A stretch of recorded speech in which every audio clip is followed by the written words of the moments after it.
Good day mga kalapatids. Ngayon nga ay araw ng Sabado. Ngayon po ang loading ng ano natin, ng first lap ng pan race po natin. Karanglan, Nueva Ecija mga kalapatids. Yun po, pasilip ko sa inyo mga kalapatids yung mga entry natin. Oh. Tara.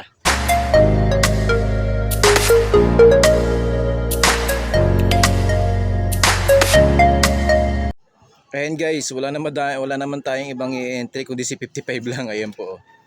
Yan po si 55. Yung i-entry natin sa first lap, sa ano natin, sa pan race natin. Yan po. Yung mga kasama niya kasi yung mga hen, dalawang hen. Yung asawa niya tsaka yung kapatid ng asawa niya, mga kalapatids yan.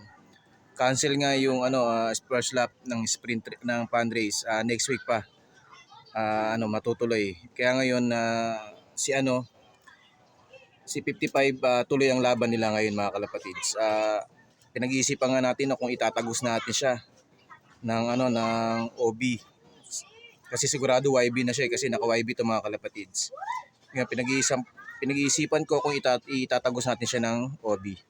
Pero baka itagos natin kasi sayang talaga, baka mamaya makachamba ulit tayo, no. Yan, wala naman tayong ibang entry ngayon, si 55 lang isasali natin mga kalapatids. Yung dalawa kasi next week pa. Yan. Ang gagawin ko nga, palalabasin ko siya mga kalapatids. Labas ka na, labas. Labas. Ayun na siya. Labas. Lipad na lipad. Ayun na guys, lumipad na siya. Siya lang ang palalabasin natin mamaya pagpasok niya yung dalawa naman. Yung dalawang kasama niya guys. Kaninang umaga dito ay nakapagpalabas kasi may ginawa tayo eh. Tsaka may bisita tayo kanina mga kalapatids. Yan, nasa na siya? Lumayo na. Nawala, ayun. Ang layo ng inikutan guys, ayun, dun. Dito sa likod umikot.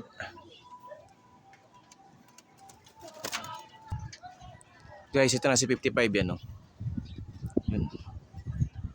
Ayan, ikot siya ng ikot. Siya nga lang pinalabas natin. Pagpasok niya mamaya yung asawa naman niya, tsaka yung kapatid ng asawa niya, yung palalabasin natin yan. Hindi muna natin sila pagsasabayin para masabik sila mga kalapatids.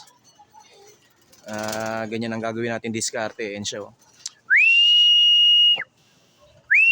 Ayun na, sigurado dapo sa poste. Oh, ay lang pa.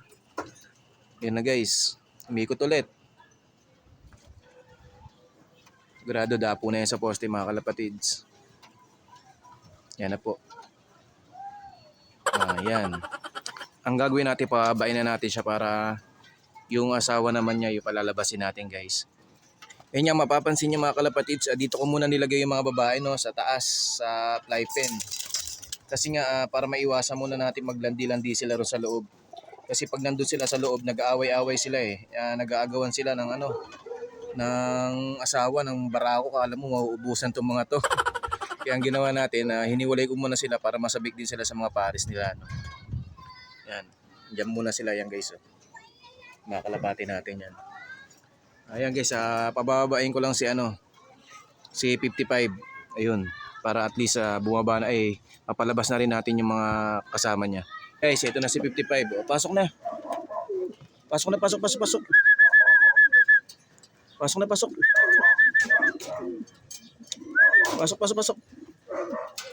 Ayan guys, bumaba na siya. Ngayon, palalabasin natin yung asawa niya at saka yung kapatid ng asawa niya.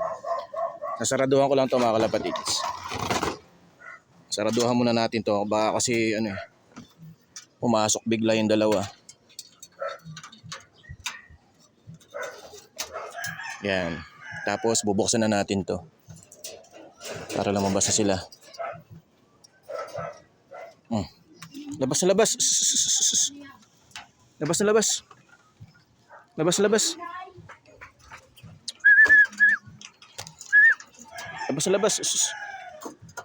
Ayun na guys, lumibad na yung dalawa. Ito na lang naiwan yung isa. Sige, ronda lang kayo.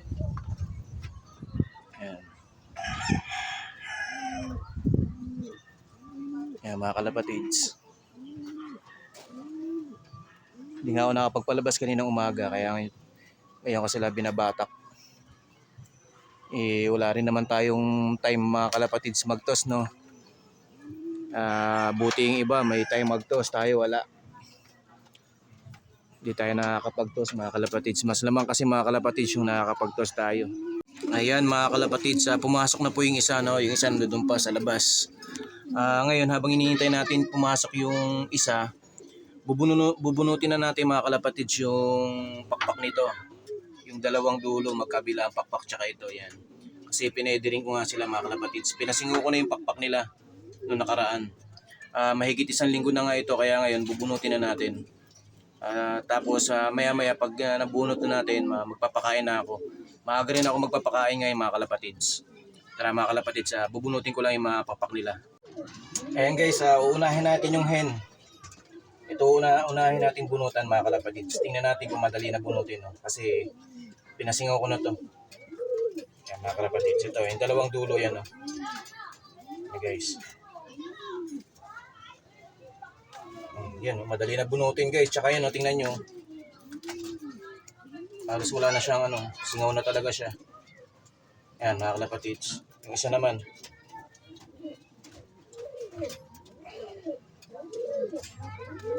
Madali na lang bunutin mga kalapatids kasi pinasingaw natin, no? Yan, paghahanda nga natin yan para sa darating na sahod kasi binilang ko mga kalapatids sa abutin eh. Binilang ko yung buwan na matatapos yung sahod, aabutin talaga. Saktong-sakto derby mga kalapatids, aabutin yung pakpak.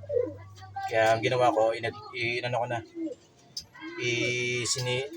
Sinicure ko na, sinigurado ko na mga kalapatids kasi mahirap. Ayun yung kalapati natin sumisili pa sa sa camera guys, no. Ito namang isa mga kalapatids. Itong isa yan, no. Yung dulo rin.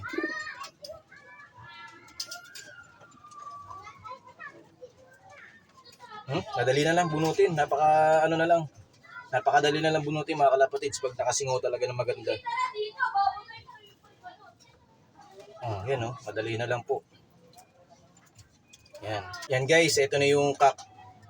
Magkapatid nga yan sila, no, mag-nestmate. Mga kapatid nga to ng first overall champion natin mga kalapatids. Bunutin natin yung pakpak nila. Ayan, no, dalawa rin sa kanya yan, no. Dalawang dulo. Pero to, lakas na ang ibon na to, malakas na ibon kahit na ganyan yung pakpak niya. Hindi siya nahihirapan lumipad, hindi katulad ng babae. Nahihirapan mga kalapatids, hirap siya pero pag nakaangat naman dire-diretso na. Pero pag bubuelo, hindi siya makabuelo, bumabagsak. Hindi katulad nito, napakalakas ng pakpak nito mga kalapatids. Kayang-kaya niya umangat talaga kahit ganyan yung pakpak niya. Bunutin na natin guys.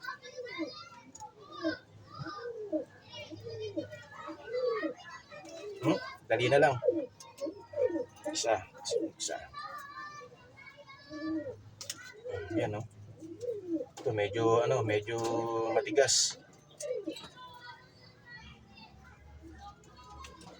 Mapapansin nyo pag okay mga kalapatids, walang dugo. Ayan, no. Yung iba kasi pag binunot nyo may dugo, ayun ang mahirap pag may dugo mga kalapatids. Sigurado, yung tutubong pakpak doon na pangit pag nagdugo. Ito walang dugo mga kalapatids. Yan, ibig sabihin maganda yung pagpasingaw natin. Kabila naman.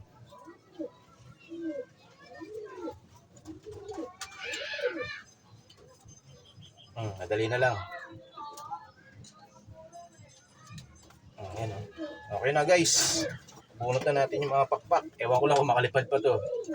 Maganda rin kasi mga kalapatids sa pampalakas ng pakpak nila at pampalaki ng balikat. Pag ganyan, nagpipwede rin kayo. Maganda yan mga kalapatids yan. Okay na, papakainin ko na mga kalapatids yung ibon natin. Maaga tayo magpapakain ngayon. Ayan guys, magpapakain na tayo. No? Maaga natin sila papakainin, mga alas 4 lang siguro ng hapon. Pakainin natin.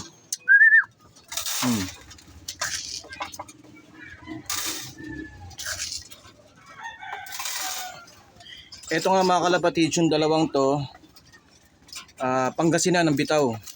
Mas malayo yung bitaw nila kaysa dito kila 55. Kila 55 kasi Karanglan Nueva Ecija lang. Dito sa pagkakargahan natin sa kanila mamaya, binaluan na tayo. Kung di ako nagkakamali, Pangasinan mga kalapatids, mas malayo po yun kaysa dito sa pagbibitawan kila 55 mga kalapatids. Bigyan natin si 55 guys. Ganyan lang ibibigay natin, yan lang. Yan, okay na to guys. Mahirap yung sobrang busog yung ibon. Okay na to, sakto na to kay 55 mga kalapatids. Kasi yung dalawa naman, training lang yun. Eh si 55, kasali sa race, kaya wag natin masyadong busugin ang husto, no? Kasi mahirap pag busog na busog yung ibon mga kalapatids. Yan lang po. Okay na po yan sa kanya. Buksan natin to.